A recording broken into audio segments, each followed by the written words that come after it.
Hello दोस्तों, आपका स्वागत है हमारे चैनल पे। और हम लोग उपस्थित हैं एक नए वीडियो के साथ। कल हम लोगों ने कर लिया था जो संघीय कार्यपालिका है उसके बारे में। तो हम लोगों ने राष्ट्रपति, उपराष्ट्रपति, प्रधानमंत्री इन सब के बारे में बात कर लिया है। अभी आज हम लोग करने वाले हैं जो बीच बीच में हम लोगों ने विधेयक के बारे में पढ़ा था, देखा था, तो उसके बारे में कि विधेयक कितने प्रकार के होते हैं और उसके आगे जो भी है जैसे लोकसभा अध्यक्ष और उपाध्यक्ष और जो भी अन्य तथ्य हैं उसको भी करेंगे। तो ये सब होने वाला है। संसदीय समितियाँ जो हैं वो भी, लोक लेखा और जितनी भी समितियाँ हैं वो उसको देखेंगे।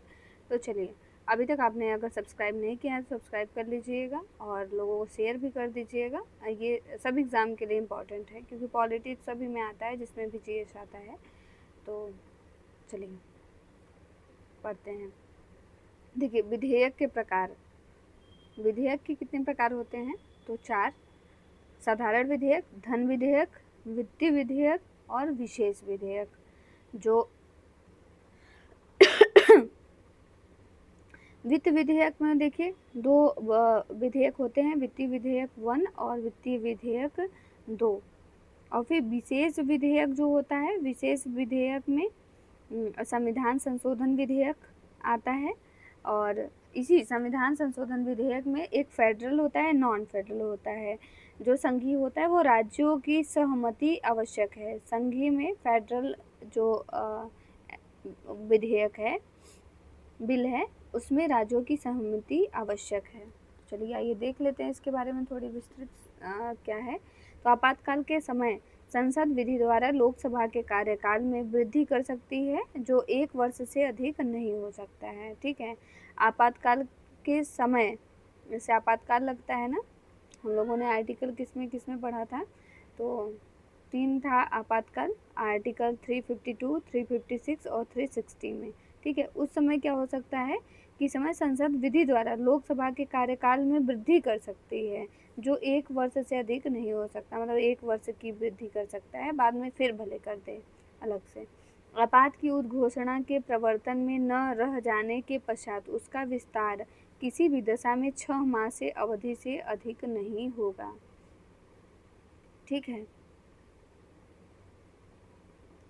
लोकसभा का स्थगन जो है वो अध्यक्ष करता है, जबकि सत्रावसान और विघटन राष्ट्रपति करता है। ये मोस्ट इम्पॉर्टेंट क्वेश्चन है, आने की प्रबल संभावना है कि लोकसभा का स्थगन अध्यक्ष करता है, जबकि लोकसभा का जो सत्रावसान और विघटन है वो राष्ट्रपति करता है। मंत्रिपरिषद लोकसभा के प्रति सामूहिक रूप से उत्तरदायी होता है। ठीक है, पूछा जाता है कि मंत्रिपरिषद किसके प्रति सामूहिक रूप से उत्तरदायी होता है? तो लोकसभा के प्रति। ठीक है, लोकसभा में कोरम या गढ़पूर्ति कुल सदस्य संख्या का 1/10 मतलब 55 सदस्य होता है। अब लोकसभा अध्यक्ष और उपाध्यक्ष के बारे में भी जान लेते हैं कि कहाँ से क्वेश्चन क्या क्या बन सकते हैं। देखिए, अनुच्छेद 93 के अनुसार लोकसभा अपने सदस्यों में से एक अध्यक्ष एवं एक उपाध्यक्ष का चुनाव करती है। लोकसभा के अध्यक्ष और उपाध्यक्ष लोकसभा सदस्य के रूप में शपथ लेते हैं, न कि अध्यक्ष और उपाध्यक्ष के रूप में। ध्यान रखिएगा कि लोकसभा के जो अध्यक्ष और उपाध्यक्ष होते हैं वो लोकसभा सदस्य के रूप में ही शपथ लेते हैं। ठीक है, और 94 देख लीजिए, अनुच्छेद में क्या है? ख के अनुसार लोकसभा का अध्यक्ष उपाध्यक्ष को तथा उपाध्यक्ष अध्यक्ष को अपना त्यागपत्र दे सकता है। मतलब क्या है कि अगर पूछेगा क्वेश्चन में कि लोकसभा का जो अध्यक्ष है वो किसको अपना त्यागपत्र देता है, तो उपाध्यक्ष को देता है लोकसभा के, और जो उपाध्यक्ष होता है वो लोकसभा के अध्यक्ष को अपना त्यागपत्र देता है। लोकसभा के तत्कालीन समस्त सदस्यों के बहुमत से पारित संकल्प द्वारा अध्यक्ष व उपाध्यक्ष पद से हटाया जा सकता है। हालांकि 14 दिन पूर्व इस आशय की सूचना देना आवश्यक है। ओके, अनुच्छेद 96 के तहत जब अध्यक्ष या उपाध्यक्ष को पद से हटाने का कोई संकल्प विचाराधीन हो, तब वे सदन में उपस्थित रहते हुए भी पीठासीन नहीं होंगे तथा अध्यक्ष अपने पद से हटाए जाने के संकल्प पर प्रथमतः मत देने का तो हकदार होगा, किंतु मत बराबर होने की स्थिति में निर्णायक मत नहीं दे सकेगा। ठीक है, चलिए आगे देख लेते हैं कि लोकसभा अध्यक्ष अन्य विषयों पर प्रथमतः मत नहीं देता है। ठीक है, मतलब लोकसभा जो अध्यक्ष होता है वो अन्य विषयों पे पहले मत नहीं देता है। वह अपने निर्णायक मत मतलब कास्टिंग वोट का प्रयोग केवल तब करता है जब किसी विषय के संदर्भ में हुए मतदान में सत्ता पक्ष एवं विपक्ष दोनों के वोट बराबर अथवा टाई हो जाते हैं। आर्टिकल ये किस में लिखा गया है? 101 में। अन्य तथ्य ये सब इम्पॉर्टेंट है, देखिए कहीं ना कहीं से क्वेश्चन आ ही जाएंगे। और आर्टिकल 108 में हम लोगों ने पढ़ा था, अभी उस दिन टेस्ट किए थे तो भी किए थे ना, क्या है तो अनुच्छेद 108 के तहत दोनों सदनों में संयुक्त अधिवेशन का प्रावधान किया गया है। आर्टिकल 110(4) के तहत कोई धन विधेयक जो राष्ट्रपति के समक्ष अनुमति के लिए प्रस्तुत किया जाता है लोकसभा अध्यक्ष द्वारा हस्ताक्षरित एवं पृष्ठांकित प्रमाण पत्र द्वारा समर्थित होना चाहिए। यह एक धन विधेयक है। अब पूछ रहा है कि धन विधेयक किसमें है, तो आर्टिकल 110 में है, ध्यान रखिएगा। लोकसभा अध्यक्ष दोनों सदनों के संयुक्त अधिवेशन की अध्यक्षता करता है, आर्टिकल 118(4) के तहत। कोई विधेयक धन विधेयक है या नहीं, इसका निर्णय लोकसभा अध्यक्ष करता है।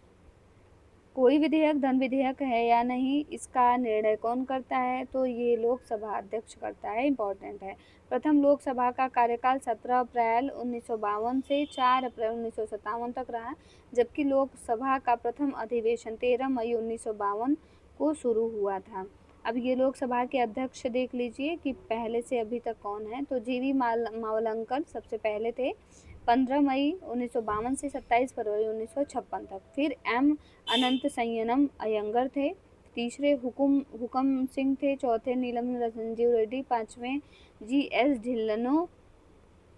ये सब आपको याद करना है। मान लीजिए सीक्वेंस में लगाने के लिए बोल दिया तो कैसे लगाएंगे? बलिराम भगत, फिर KS हेगड़े, फिर बलराम झाकड़, रवि राय, Shivraj V Patil, PA Sangma, GMC Balayogi, Manohar Joshi, Somnath Chatterjee, फिर 15वीं मीरा। ये देखिए असिस्टेंट प्रोफेसर में जो MP असिस्टेंट प्रोफेसर का पेपर हुआ था उसमें पूछा था यही कि 2004 क्या पूछा था कि सुमित्रा महाजन से पहले कौन था, तो मीरा कुमार थी। ठीक है, मीरा कुमार 15वीं, 16वीं सुमित्रा महाजन, 17वीं ओम बिड़ला, 2019 से लेके अब तक हैं।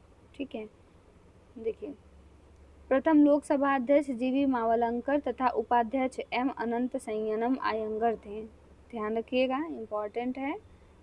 पहली महिला लोकसभा अध्यक्ष मीरा कुमार हैं, जब सबसे अधिक मतदाताओं वाला लोकसभा क्षेत्र मल्काजगिरी तेलंगाना तथा सबसे कम मतदाताओं वाला लोकसभा क्षेत्र लक्षद्वीप है। क्षेत्रफल की दृष्टि से सबसे बड़ा लोकसभा क्षेत्र लद्दाख, सबसे छोटा चांदनी चौक दिल्ली है। ठीक है, भारतीय संसद संसदीय समितियों के माध्यम से प्रशासन पर नियंत्रण रखती है।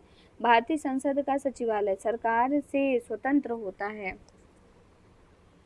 ठीक है, लोकसभा सचिवालय प्रत्यक्ष रूप से लोकसभा अध्यक्ष के अंतर्गत का कार्य करता है। प्रोटेम स्पीकर आम चुनाव के बाद नवनिर्वाचित लोकसभा सदस्यों को शपथ दिलाते हैं। नवनिर्वाचित सदस्य में लोकसभा अध्यक्ष के चुनाव से पहले लोकसभा के सामान्यतः सबसे वरिष्ठ सदस्य को प्रोटेम स्पीकर को राष्ट्रपति द्वारा नियुक्त किया जाता है। ध्यान रखिएगा, मैं कुछ चीज़ें सिर्फ ओनली पढ़ती हूँ, उसको समझाती नहीं हूँ, क्योंकि उसमें समझाने वाली जैसी कोई बात नहीं रहती, बस वो समय जाता है उसमें। तो आप लोग इतना तो है ना कि जो चीज़ें लिखी हैं अगर मैं पढ़ रही हूँ तो आप लोग समझ रहे हैं। ठीक है, जो इम्पोर्टेंट है कि जिसको समझाना ज़रूरी है उसको मैं बोल देती हूँ। ओके, चलिए अनुच्छेद 85(1) के अनुसार लोकसभा के एक सत्र की अंतिम बैठक, ठीक है, और आगामी सत्र की प्रथम बैठक के बीच 6 महीने से अधिक अंतर नहीं होना चाहिए।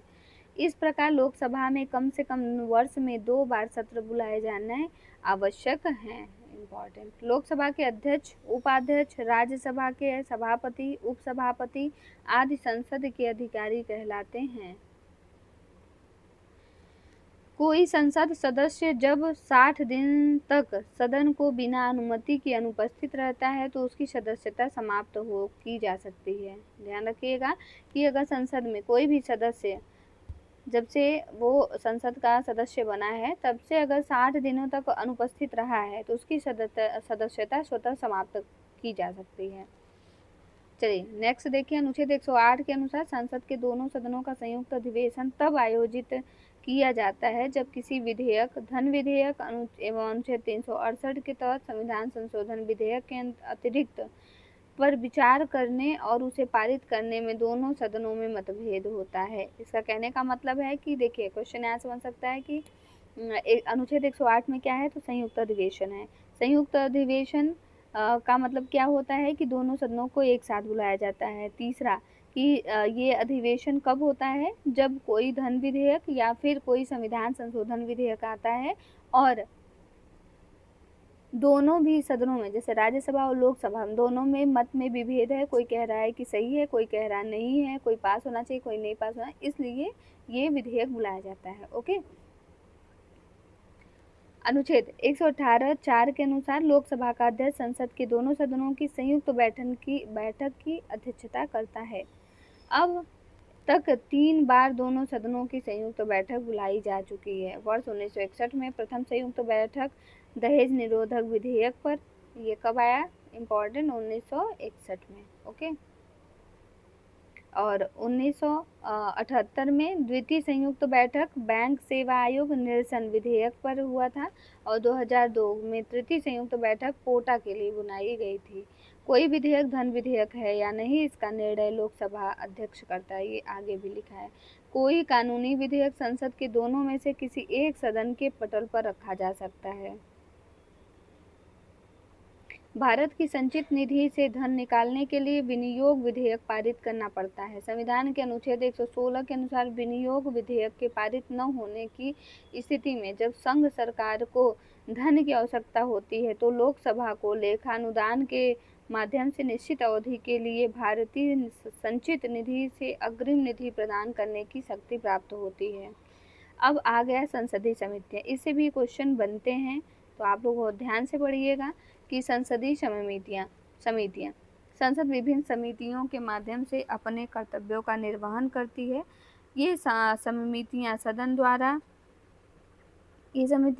द्वारा नियुक्त अथवा निर्वाचित की जाती हैं या अध्यक्ष सभापति द्वारा नाम निर्देशित की जाती हैं।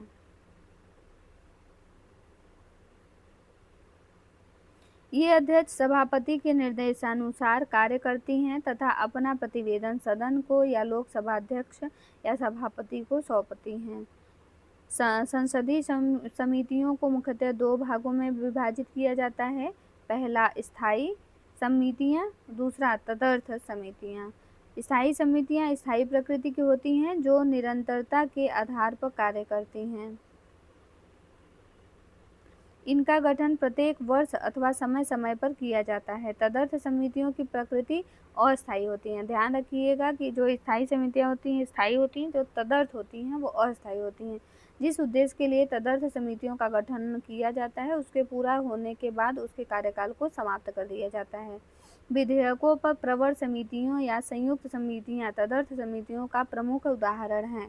जैसे पूछ लिया कि स्थायी समितियां कौन सी हैं, तो देखिए प्रमुख स्थायी समितियां हैं वित्त समिति, विभागीय स्थायी समितियां, जांच समिति, परीक्षण एवं नियंत्रण के लिए गठित समिति, सदन के दैनिक कार्यों से संबंधित समितियां, सदन समिति अथवा सेवा समिति, अनुसूचित जातियों और अनुसूचित जनजातियों के कल्याण पर समिति आदि। वित्त समितियों के अंतर्गत लोक लेखा समिति, प्राक्कलन समिति तथा सार्वजनिक उपक्रम की समितियां शामिल हैं। ध्यान रखिएगा कि वित्त समिति में ही आते हैं लोक लेखा समिति और प्राक्कलन समिति, सार्वजनिक समिति। अब इन तीनों से बहुत सारे क्वेश्चन बनते हैं। देखिए अभी एलटी में भी ये लोक लेखा समिति से क्वेश्चन आए थे और सबसे इम्पोर्टेंट यही है कि इसमें ये क्वेश्चन बनता है कि कितने सदस्य लोकसभा से रहते हैं और कितने सदस्य राज्यसभा से रहते हैं। तो लोक लेखा समिति इसमें कुल सदस्यों की संख्या 22 होती है, जिसमें 15 सदस्य लोकसभा से और 7 सदस्य राज्यसभा से लिए जाते हैं। इम्पोर्टेंट, मैं जो स्टार लगवाती हूँ उसको आप लोग बहुत अच्छे से ध्यान से पढ़ा करिए, उसको लिख लिया भी करिए। इस समिति के अध्यक्ष को लोकसभा अध्यक्ष द्वारा नियुक्त किया जाता है। लोक लेखा समिति अपनी रिपोर्ट लोकसभा को प्रस्तुत करती है। लोक लेखा समिति अपनी रिपोर्ट किसको करेगी? लोकसभा, तो लोकसभा को करेगी। ओके, लोक लेखा समिति है तो लोकसभा को करेगी। इसके सदस्यों का कार्यकाल 1 वर्ष का होता है। इसे प्राक्कलन समिति की जुड़वा बहन के रूप में भी जाना जाता है। इम्पोर्टेंट। अब प्राक्कलन समिति देख लेते हैं। ये तीनों समितियां क्या है? तो वित्त आयोग से जुड़ी हैं, वित्त समिति से जुड़ी गई हैं। प्राक्कलन समिति, इसके सदस्यों की संख्या 30 होती है, जो कि लोकसभा से ही लिए जाते हैं। ध्यान रखना है कि जो लोक लेखा समिति है वो राज्यसभा और लोकसभा दोनों से सदस्य आते हैं, जबकि प्राक्कलन समिति में केवल लोकसभा से ही सदस्य आते हैं। उसमें 22 और 7, मतलब राज्यसभा से 7 और लोकसभा से 22 सदस्य किसमें? लोक लेखा समिति में आते हैं। ओके, इसका कार्यकाल 1 वर्ष का होता है, 1-1 वर्ष का होता है दोनों का। इसमें राज्यसभा के सदस्यों को शामिल नहीं किया जाता है। इसका अध्यक्ष लोकसभा अध्यक्ष को द्वारा नियुक्त किया जाता है। इस सरकारी खर्च में कमी लाने आदि विषयों पर यह समिति रिपोर्ट देती है। एक तरीके से हमारा बजट जो है उसको कम करने की या कंजूसी वाला भी इसको आयोग, मतलब समिति कहा जाता है, कि जो बजट आ रहा है या जो भी खर्चे हो रहे हैं उनको कम करता है ये समितियां। चलिए आगे देख लेते हैं। उच्च न्यायालय, हम लोग देखिए उसमें हाई कोर्ट वाले में पढ़े थे ना कि अभी आगे भी पढ़ेंगे कि कोई भी, मतलब एक न्यायालय, एक राज्य में 2 राज्यों का न्यायालय हो सकता है। ठीक है, तो चलिए देख लेते हैं वो भी। तो पहला है 1866 में उत्तर प्रदेश प्रयागराज पीठ जो है उसका लखनऊ में है और मेन प्रयागराज में है। ठीक है, इलाहाबाद का बना था। आधिकारिक क्षेत्र कौन सा है? उत्तर प्रदेश का ही है। आंध्र प्रदेश 1 जनवरी 2019 को ये आंध्र प्रदेश आधिकारिक क्षेत्र है और मुख्य पीठासीन अमरावती में है। बम्बई जो कि 1862 में, इसमें देखिए, इसमें बम्बई का जो हाई कोर्ट है उसमें महाराष्ट्र का भी आता है, गोवा का भी आता है, दादरा और नगर हवेली तथा दमन और दीव। इन सभी के जो है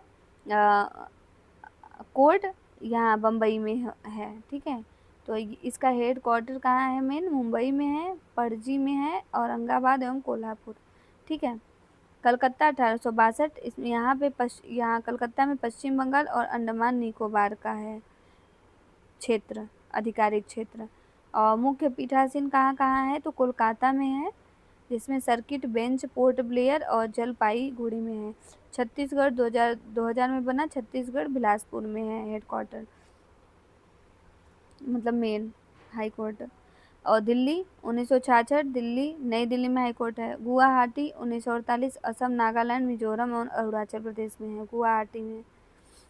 पीठ देखिए कोहिमा में ही है, आइजोल में भी है और ईटानगर में। अथवा गुजरात 1960 में, गुजरात 16 अहमदाबाद में हाई कोर्ट है। हिमाचल प्रदेश आधिकारिक क्षेत्र है 1971 में, शिमला में मुख्य है। 10वां जम्मू और कश्मीर तथा लद्दाख, जम्मू, श्रीनगर तथा लद्दाख आधिकारिक क्षेत्र है। जम्मू भी है, श्रीनगर भी है, लद्दाख भी है। और श्रीनगर में मेन हाई कोर्ट है। इसमें देखिए मई से अक्टूबर और श्रीनगर मई से अक्टूबर और जम्मू नवंबर से अप्रैल तक बनाया जाता है। ठीक है,